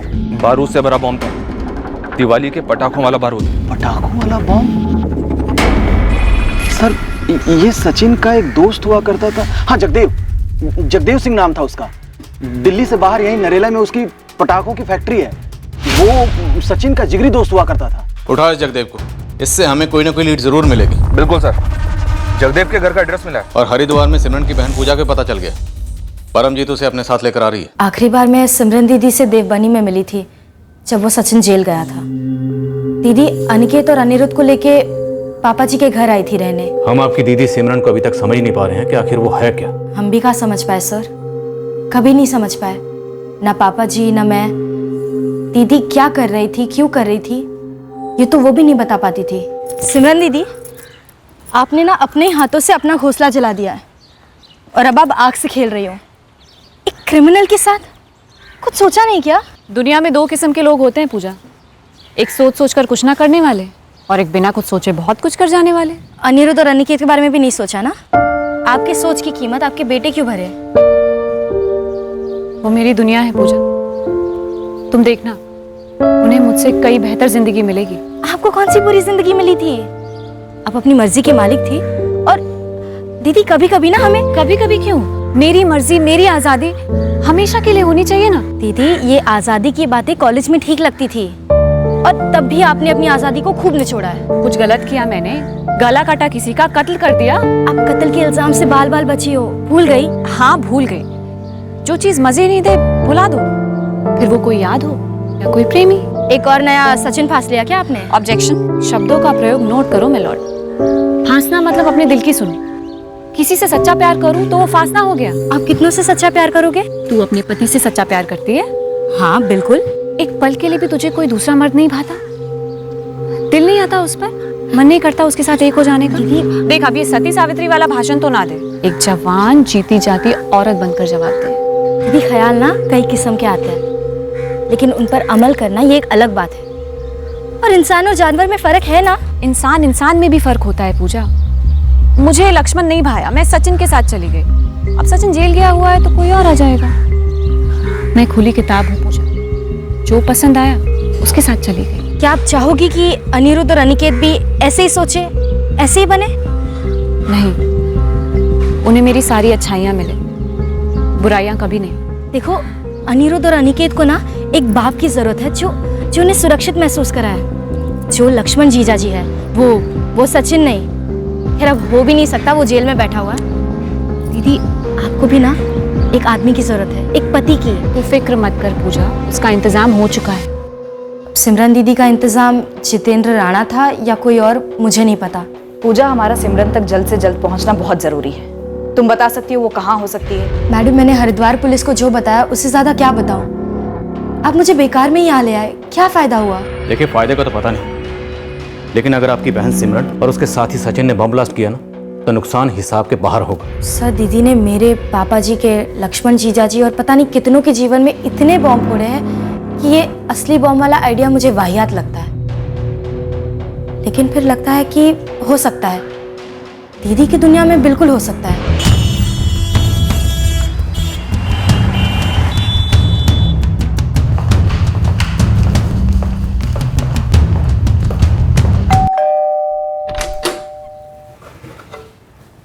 जी, JS 5 वर्क्स वाले जगदेव सिंह का घर है? मैं उसकी माँ हूँ।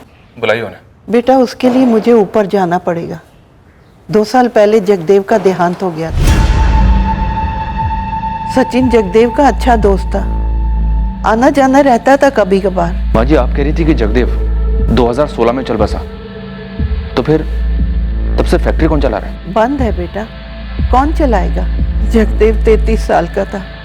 जहाँ तुम बैठे हो ना बेटा, एक दिन रोटी खाते खाते हार्ट अटैक आया। और अच्छा माँ जी, जब जगदेव जिंदा था तो क्या सचिन ने उसकी फैक्ट्री से कोई माल लिया था 2 साल पहले? पता नहीं बेटा, लेकिन यही कोई 1.5-2 महीने पहले फैक्ट्री की चाबी मांगने आया था। माँ जी, मुझे कुछ पटाखे चाहिए थे, अगर फैक्ट्री से मिल जाते तो बहुत अच्छा होता। 2 साल से फैक्ट्री बंद है। पटाखे और फैक्ट्री का क्या हाल है पता नहीं। मैं फिर भी एक बार देख लेता हूँ, आप चाबी देंगे क्या? सर, कड़ियाँ जुड़ रही हैं। जरूर इस सचिन ने जगदेव की फैक्ट्री से वो पटाखों वाला बारूद उठाया होगा बॉम्ब बनाने के लिए। 2 कत्ल कर चुका है जोड़ा, अब बम से क्या करने चले थे? और जितेंद्र राणा, उसका इस सब में क्या रोल रहा होगा? सर, कभी कभी तो मुझे सचिन और सिमरन बंटी और बबली जैसी कोई क्रिमिनल जोड़ी लगती है, जो शायद बिना मतलब के ऐसे ही मजे के लिए क्राइम करती है। पर सुरेश जिंद्र के कत्ल की वजह थी, 61 साल के जसवंत सिंह के कत्ल की भी कोई ना कोई वजह जरूर रही होगी जो अभी हमारे सामने नहीं है। लेकिन जितेंद्र राणा का इस सब में क्या रोल है? बम क्यों बनाया गया? कौन है इनका अगला टारगेट?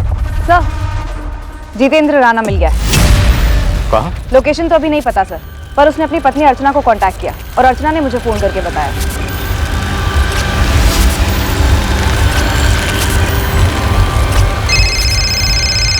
हेलो अर्चना, मैं बोल रहा हूँ। जितेंद्र, कैसी हो अर्चना? प्रतिमा और ज्योति कैसे हैं? कहाँ से बोल रहे हो तुम? हाँ, कहाँ हो तुम? मैं कहीं का नहीं रहा अर्चना, बुरा फंसा हूँ। तो मेरे बाबूजी को क्यों मरवाया तुमने जितेंद्र? उन्होंने क्या बिगाड़ा था तुम्हारा? मैंने उन्हें नहीं मरवाया अर्चना, और अगर मेरा नाम उठ रहा है तो मुझे बुरा फंसाया जा रहा है। तो तुम भाग क्यों रहे हो? सामने आके पुलिस को सब कुछ बता क्यों नहीं देते? मुझे डर लग रहा है अर्चना। पुलिस पागलों की तरह तुम्हें ढूंढ रही है जितेंद्र, मेरे बाबूजी का मर्डर करने के लिए और उस सिमरन और सचिन के साथ मिलकर बॉम्ब बनाने के लिए। बॉम्ब? सिमरन मुझे बर्बाद करने पे तुली है। जैसे तुमने हमें बर्बाद किया। कसम से अर्चना, ना ही मैंने बाबूजी को मारा है, ना ही कोई बॉम्ब बनाया है। ये सब बातें जाकर पुलिस को बताओ। मुझे बताओ तुम, बताओ होगा तुम, बताओ जितेंद्र, क्यों भाग रहे हो, क्यों छुप रहे हो तुम? सर, अर्चना कह रही थी कि जितेंद्र सरेंडर करने को रेडी हो गया है। पर वो है कहाँ? ये तो उसने अर्चना को बताया नहीं, और उसका फोन भी स्विच ऑफ जा रहा है। इस अर्चना को सर्विलेंस पे रखो। हमें पता है कि जितेंद्र ने अर्चना को ठुकराया था, पर इसका मतलब ये नहीं कि अर्चना जितेंद्र के साथ मिलकर कुछ साजिश नहीं रच सकती। मनोज भारती, आप कौन? वकील हो? मैं तो जल्लाद हूँ, लोगों को फांसी पर लटकाता हूँ मैं। चलो बता दे, ये सचिन वर्मा कहाँ है? अरे वो अपना सराईगंज वाला सचिन साहब, वो तो उम्र कैद में अंदर था ना, जेल तोड़ के भाग गया क्या, या पेरोल तोड़ के? मनोज, वो इस वक्त कहाँ है बता दे, वरना तुझे तोड़ेंगे और इस केस से भी जोड़ेंगे, समझा?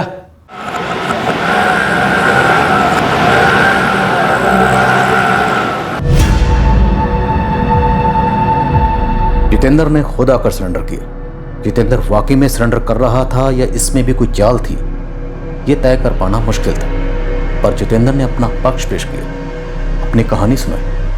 मेरी देवबानी नुतंकला हाईवे के पास एक छोटी सी हार्डवेयर की दुकान थी। जहाँ तूने सचिन वर्मा के साथ मिलकर बम बनाया। सर, मैं किसी सचिन वर्मा को नहीं जानता और ना ही मैंने कोई बॉम्ब बनाया है। जलेबी बनाना शुरू कर दिया? चल बना, तेरी जलेबी तो हम सीधी करेंगे। बोल। सर, मैं एक मामूली सी हार्डवेयर की दुकान चला रहा था और वहीं पर मुझे सिमरन मिली, जिसके साथ तू भाग गया और लौट कर तूने अपने ससुर जसवंत सिंह का मर्डर करवाया। जी नहीं मैडम, मुझे तो इस मर्डर और बॉम्ब के केस में जबरदस्ती फंसाया जा रहा है। सर, मैं इस बात से इनकार नहीं करता कि मैं सिमरन के प्यार में पड़ गया था और भाग गया था उसके साथ अपने बीवी और बच्चों को छोड़कर। लेकिन मुझे सिमरन के बारे में सिर्फ उतना ही पता है जितना सिमरन ने मुझे बताया। 3 साल उसके साथ रहने के बाद तो मैं यही कहूंगा कि मैं बिल्कुल भी उसको नहीं जान पाया।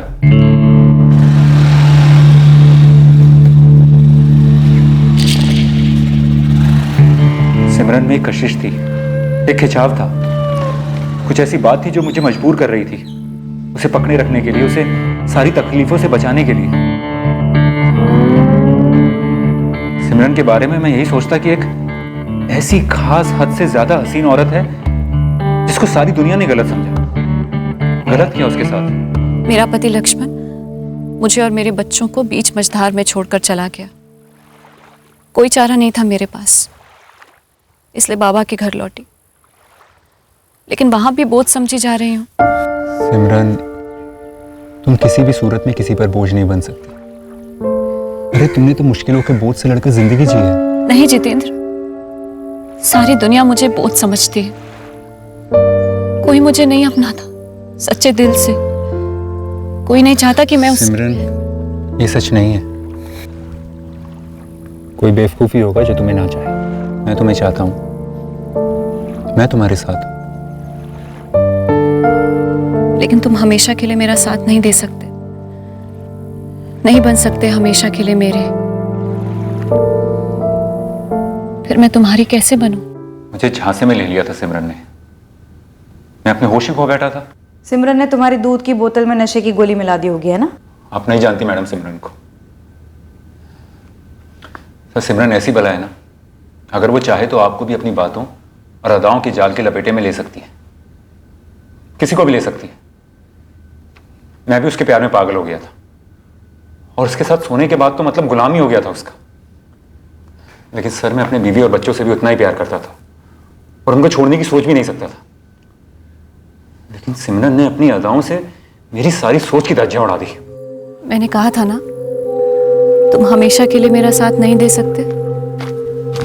ऐसा नहीं है सिमरन, लेकिन मैं अपनी बेटियों को नहीं छोड़ सकता। वो मेरी दुनिया है। मैं तुम्हारे लिए मेरी दुनिया छोड़ने के लिए तैयार हूं, और मेरी दुनिया भी मेरे बच्चे ही हैं। अगर मैं उन्हें छोड़ सकती हूँ तो तुम भी उतने ही कदम आगे क्यों नहीं आ सकते? ऐसा नहीं है कि मैं उनसे प्यार नहीं करती, पर वो मुझ पर थोपे गए थे और तुम पर भी तुम्हारे बच्चे समाज ने थोपे हैं। जिते देखो, हम पहले इंसान हैं, मर्द और औरत। क्या हमें हमारी जिंदगी, हमारी जवानी को पूरी तरह चखने का हक नहीं? क्या जी भर के एक दूसरे को सुकून देना इतना बड़ा पाप है? मेरे दुख, मेरे प्यार को पूरी तरह समझो जिते। मैं इतना बड़ा त्याग करने के लिए तैयार हूं तुम्हारे लिए।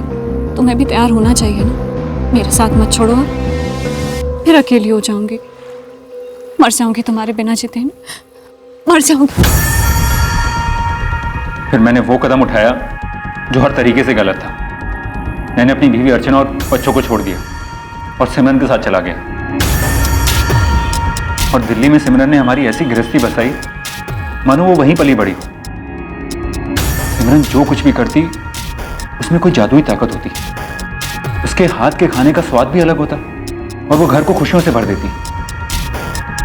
और जब जब मुझे अपनी बेटियों की याद आती, मानो किसी जादुई शक्ति से उसे पता चल जाता और वो मुझे अपनी तरफ खींच लेती। जैसे कोई अजगर लपेटे में ले लेता है। 3 साल तक सिमरन के साथ उसके पति की तरह रहा, लेकिन एक दिन एक बार भी अपने बीवी बच्चों से फोन पे बात नहीं की। और इतने समय में मुझे सिमरन के अतीत के बारे में कुछ भी नहीं पता था। तुम कहाँ थे इसके बारे में तुम्हारे ससुर जसवंत सिंह को कैसे पता चला? इसलिए मार डाला उन्हें सचिन वर्मा के साथ मिलकर? मैंने उन्हें नहीं मारा है सर। हाँ, उन्होंने मुझे पकड़ जरूर लिया था और वो मुझसे बहुत गुस्सा थे।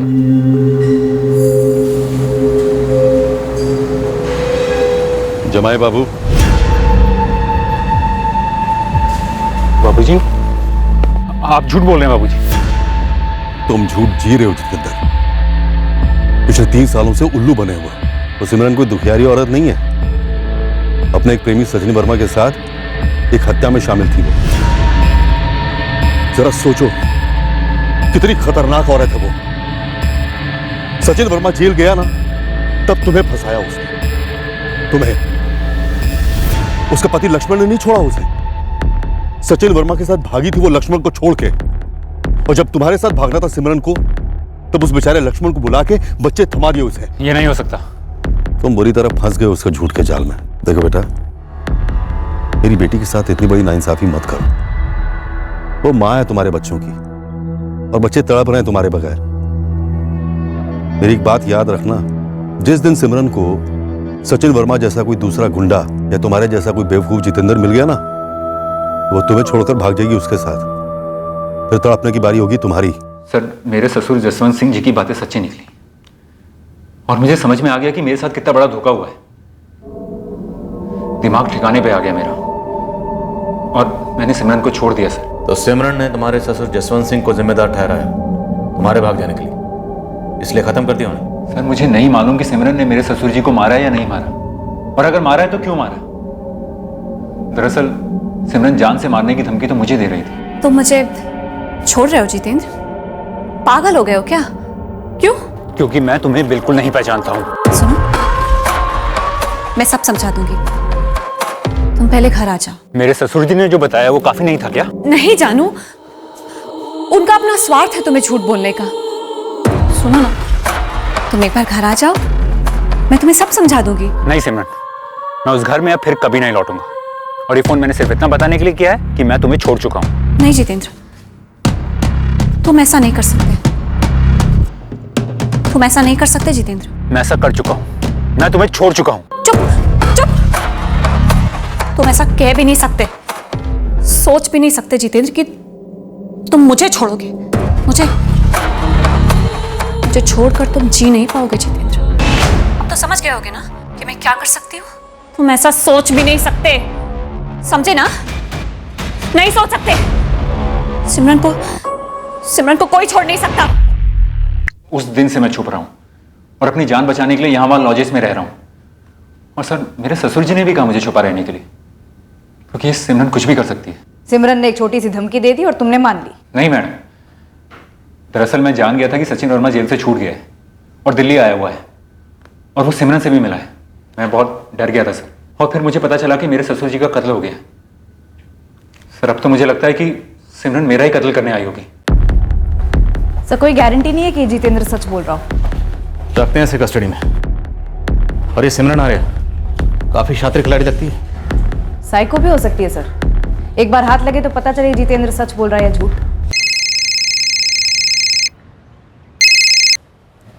हाँ समीर। सर, एक खुशखबरी है। इस मनोज को खूब पीसा, तब जाकर सचिन का ठिकाना मिला और उसे धर लिया। इस वक्त कहाँ है सचिन वर्मा? मेरी टीम ने उसे ऋषिकेश से अरेस्ट किया, ऑन द वे है। यहाँ से सीधे आपकी कस्टडी में भेज रहा हूँ। आखिरकार जसवंत सिंह मर्डर केस और बम वाले केस की बीच की कड़ी सामने आई। इस साजिश में क्या सही हुआ था और क्या गलत, अब सारा कुछ हमारे सामने आ गया। दरअसल सिमरन जो करने चली थी, असल में पागलपन के कगार पर थी वो हरकत।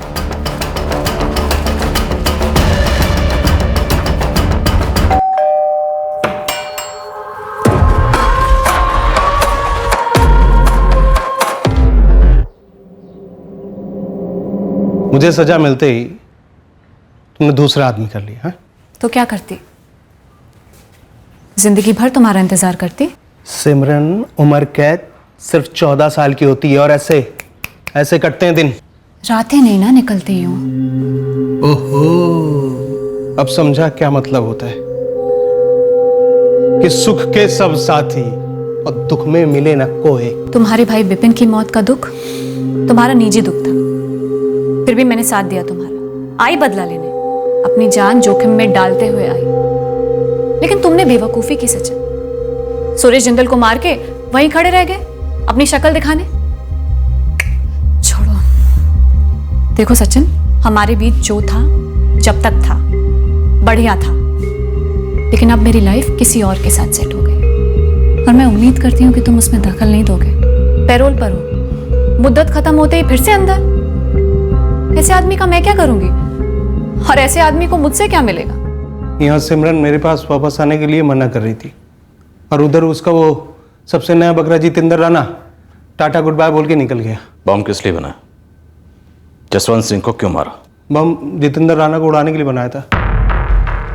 उसने जैसे सिमरन को छोड़ा, सिमरन ने वापस मुझे फोन किया। मैंने सोचा नेकी और पूछ और मैं फिर से पागलों की जैसे उसके प्यार के चक्कर में पड़ गया। मुझे कोई फर्क नहीं पड़ता, मन करे तो जितेंद्र का सारा घर उड़ा दो बम से, तबाह कर दो उसका सब कुछ। बस उसे दोबारा हिम्मत नहीं करनी चाहिए ये कहने की कि वो मुझे छोड़ रहा है। मुझे बदला तो इसलिए बुलाया था मुझे? मुझे तो लगा था कि हम दोनों फिर से साथ। सुरेश जिंदल से बदला लेने में तुम्हारा साथ दिया था ना सचिन, अब तुम्हारी बारी है। उसके बाद मैं फिर तुम्हारी। क्या तू सच में इस जितेंद्र राणा को उड़ाना चाहती है? मैं हर चीज सच में ही करती हूँ सचिन। तूने जितेंद्र राणा को मारने के लिए सच में बॉम्ब बनाया? हाँ बनाया। बॉम्ब बनाया? सिमरन ने मेरा साथ दिया था तो मैंने सिमरन का दिया। और बॉम्ब को सिमरन के दोस्त सूरज के घर छुपाया? सिमरन ने रखा था। हमें तो बस इतना पक्का करना था कि वो जितेंद्र राणा अपने घर को कब आता है। मैंने कई दिन तक जितेंद्र के घर पर नजर रखी। यार सिमरन, तेरे जिगर का छल्ला जितेंद्र घर पर आता ही नहीं। कई दिनों से इसके घर पर नजर रखी है। जितेंद्र की बीवी अर्चना से बात करो, कैसे भी अर्चना से उसके बाप जसवंत सिंह का नंबर निकलवाओ। जरूर उसे पता होगा। जसवंत सिंह से हम जितेंद्र का पता निकालेंगे और फिर बॉम्ब पर बिठा के उसके चिथड़े उड़ा देंगे। दूसरे दिन मैंने आखिरी बार जितेंद्र के घर पर नजर घुमाई और फिर मैं दीपक काबरा बन के अर्चना के घर पर गया और वहां से वो जसवंत का नंबर लिया। और फिर सिमरन ने जसवंत सिंह को वश में किया। सिमरन में एक अजीब सी शक्ति है ऐसे कामों के लिए। अब उसे काम शक्ति बोलो या कोई और। क्या मेरी बात जसवंत सिंह जी से हो रही है? हाँ जी, आप कौन? सिमरन आर्या, नाम तो सुना ही होगा। क्या काम है तेरे को? इतना रूखापन जसवंत जी, मुझसे एक बार मिलेंगे नहीं? क्यों मिलूं मैं तुझसे? क्योंकि मैं हद से ज्यादा खूबसूरत हूँ। लेकिन मैं जितेंद्र जितना बेवकूफ नहीं हूं ना। एक बार मिलिए तो वादा करती हूँ, काटूंगी नहीं। बकवास बंद कर अपनी। देख, जितेंद्र तेरा कभी नहीं होने वाला। छोड़िए ना जितेंद्र को, मुझे आपके हाथ लगने दीजिए। मुझे छूते ही अगर आपने आहें नहीं भरी ना तो नाम बदल दूंगी। जिस तरह सिमरन जसवंत से बात कर रही थी, मैं वहीं जान गया था कि बुड्ढा उसकी अदा पर फिदा होने लगा है।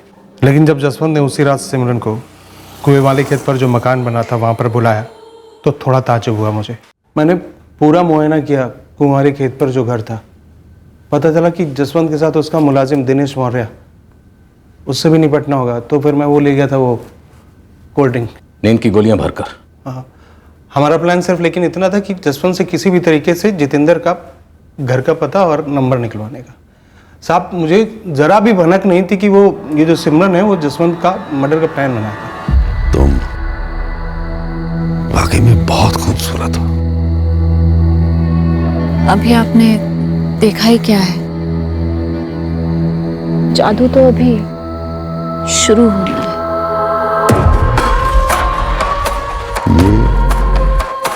ये क्या है? तड़प की अपनी अलग कशिश होती है।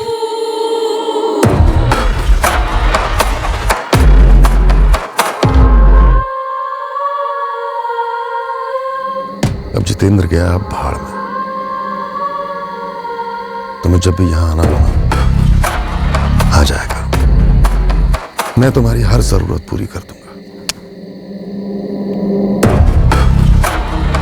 ऐसा है ना जसवंत जी, मेरी ज़रूरतें मैं खुद पूरी कर लेती हूँ, और जब मेरी कोई ज़रूरत में दखल देता है मुझे अच्छा नहीं लगता। और मेरी सबसे बड़ी ज़रूरत इस वक्त जितेंद्र है। जितेंद्र तो अब तुम्हें मिलने से रहा, मेरे पास आ जाए तो मजे करेंगे। मैं मज़े का सौदा नहीं करती, ना ही अपने प्यार का, ना बदन का, और ना ही अपने गुरूर का। और ये सभी तब तक दाव पर है जब तक जितेंद्र मेरे हाथ नहीं लग जाता। एड्रेस और नंबर बता दे, वही लेने आई हूँ और कुछ नहीं।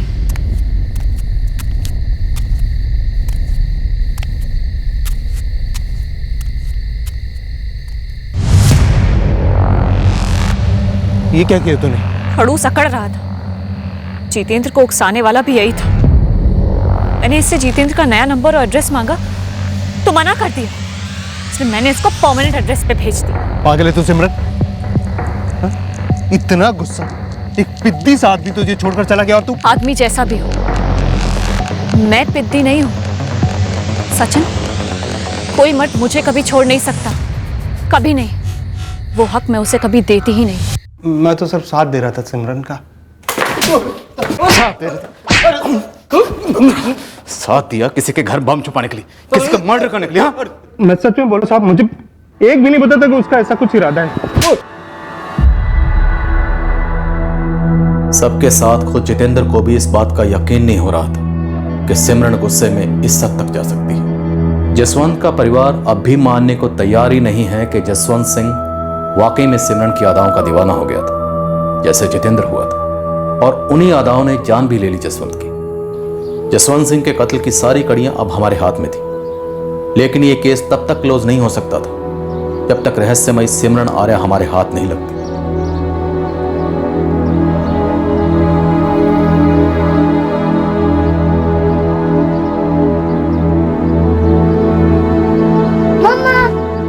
सिमरन अपने बच्चों से मिलने सराहीगंज आई थी। हमारे खबरियों ने तुरंत हमें आगाह कर दिया। सचिन ने जो बोला आप लोगों से सब सच है। मैंने ही जसवंत सिंह को मारा, मैंने ही सचिन से बॉम्ब बनवाया, और वो बॉम्ब बना था जितेंद्र और उसके परिवार को उड़ाने के लिए। अब बोलोगे भी तुम लोग? कहाँ है जितेंद्र? क्या करोगे जानकर? अब तुम बाहर नहीं जाओगे, जिंदगी भर जेल में रहोगी। ओके, कोई नहीं, तो फिर एड्रेस बता दो, मैं अपना काम कराती हूँ, फिर खुद सरेंडर कर दूंगी। मुझे कोई प्रॉब्लम नहीं है वैसे जेल से। प्रॉब्लम हमें है तुम्हारे कत्ल करने से सिमरन। और जितेंद्र ने जो मेरे वजूद का कत्ल किया, उसका क्या? क्या वो जुर्म नहीं है? हाँ, वो बाहर आराम से घूमेगा और मैं यहाँ जेल में सड़ूंगी। एक अकेली अबला औरत के साथ यही सुलूक करोगे ना तुम लोग? ओ मैडम, हमें बख्शे अपनी इस नौटंकी से। इस जेल में तुम्हारी ये झांसे वाली दाल किसी सूरत में नहीं गलेगी। हम पूरी कोशिश करेंगे कि तुम्हारी जमानत ना हो। वैसे हम जानते हैं तुम अदालत में ही अपने बच्चों वाला दुखड़ा जरूर रोगी, जज के सामने। देखो इंस्पेक्टर, मुझसे बात कर रहे हैं ना आप, मुझ तक ही रहिए, मेरे बच्चों को बीच में मत लाना। बच्चों को बीच में तुम्हें लाना चाहिए था। ये जो कांड तुमने किए हैं ना, वो कांड करने से पहले अगर एक बार भी अपने बच्चों के बारे में सोच लेती ना, तो आज तुम यहां नहीं होती, अपने घर पर होती, अपने बच्चों के साथ। अरे जो बोलना है बाद में बोलना। सचिन को सुरेश जिंदल मर्डर केस में मिली उम्र कैद की सजा काटने के लिए फिर जेल भेजा गया। उस पर अब और नए चार्जेस भी लागू हुए हैं। जितेंद्र ने मेरे साथ धोखा किया है, मुझे ठुकराया, मुझे छोड़ा। मुझे छोड़ने का हक मैंने किसी को नहीं दिया, मुझे कोई छोड़ नहीं सकता। जितेंद्र और उसका परिवार अब सुरक्षित है। अगर सिमरन की जमानत होती भी है तब भी वो उन तक नहीं पहुंच पाएगी। सिमरन एक विचित्र पहेली है। केस फाइल क्लोज होने तक हमें सिर्फ इतना समझ आया था कि जितेंद्र को उसे छोड़ना, वो रिजेक्शन, सिमरन को रास नहीं आया। रिश्तों के मामलों में अनुमान लगाना इतना आसान नहीं होता कि कौन सा रिश्ता झांसा है, कौन सा रिश्ता कितने खतरे से भरा है। एक इंसान दूसरे इंसान से रिश्ता जोड़ते वक्त हर पहलू को माइक्रोस्कोप के नीचे डालकर नहीं देखता, ना ही देख सकता। पर आंखें मूंद कर रिश्ता जोड़ना भी ठीक नहीं। सच कहा जाए तो हर इंसान जाने अनजाने में हमेशा सबसे पहले अपना ही हित देखता है, फिर आप उसे स्वार्थ कहें या एक निजी फैसला।